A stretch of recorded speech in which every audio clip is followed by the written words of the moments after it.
And Central Texas is facing a water crisis. Rapid growth coupled with a long drought is a dangerous combination. And one of the hardest hit areas is Hays County, where it could be a real struggle to keep the water flowing in decades to come.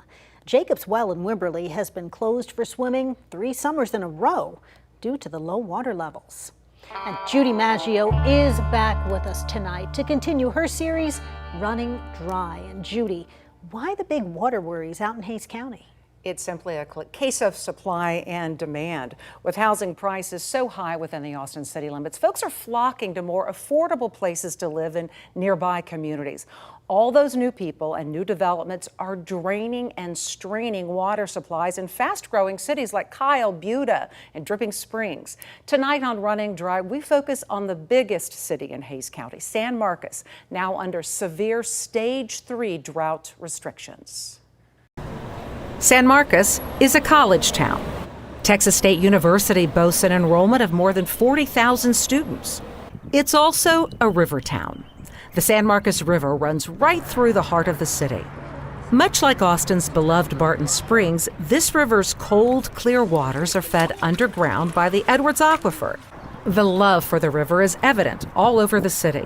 They even call San Marcos the mermaid capital of Texas because at one time, the big attraction here was Aquarina Springs, featuring underwater performances by so-called aquamaids. But that's history. Now, a warming climate combined with an exploding population have the potential to cause a water crisis. Currently, we're in a pretty bad drought in this region. Spring flow here is less than half of what it should be under normal conditions. And it's been this way for 3 years now. Dr. Robert Mace is one of the state's leading water experts. He runs the Meadows Center at Texas State along the banks of the San Marcos River.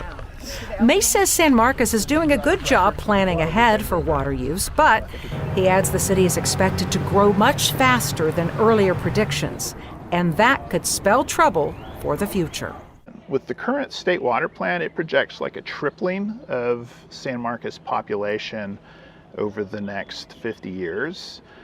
But the new plan, where they revise the population numbers, it shows a doubling of that. So now San Marcos is looking at a 6-fold increase of population. San Marcos leaders are trying to brace for the population boom. They formed new regional water partnerships and are tapping into new sources of water like the Carrizo Springs Aquifer. But San Marcos relies mostly on the drought-ravaged Edwards Aquifer and Canyon Lake. The lake is at historic lows. It provides more than 3/4 of the water flowing into San Marcos. That's one of several reasons the city's moved to its highest level of drought restrictions, Stage 3. The big thing with Stage 3 is outdoor sprinkler use. You can only use sprinklers 1 day every other week right now in San Marcos. That's the rule, even if you're planting a brand new yard. More than half of the water used in most Texas cities goes to lawns and landscapes. It's even higher in the summer. So the San Marcos Conservation Coordinator has a suggestion.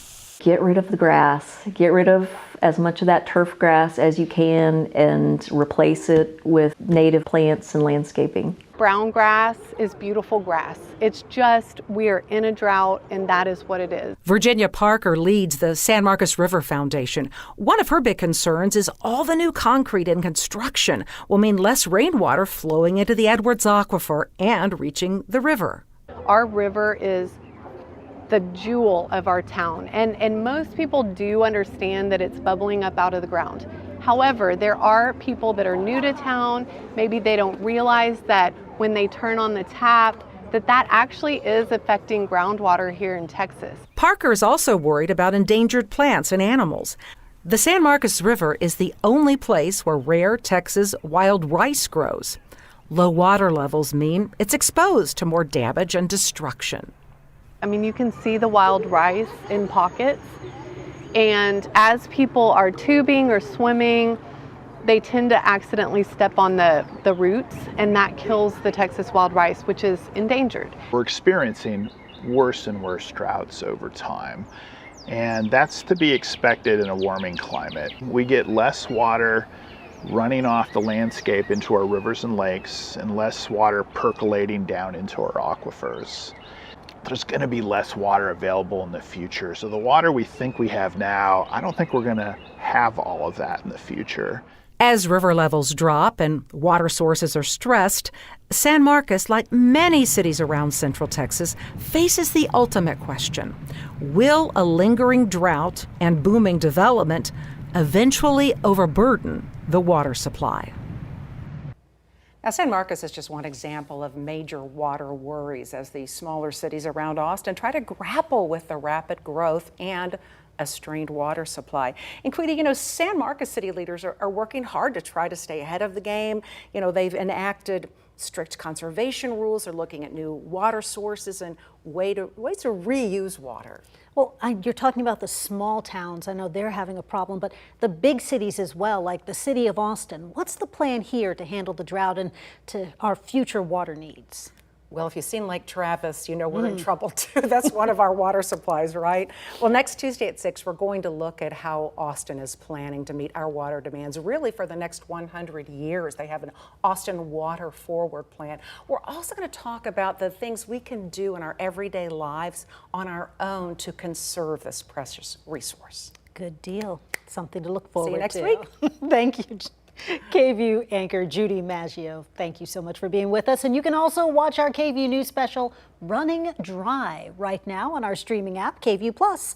You can download it on your TV and watch for free.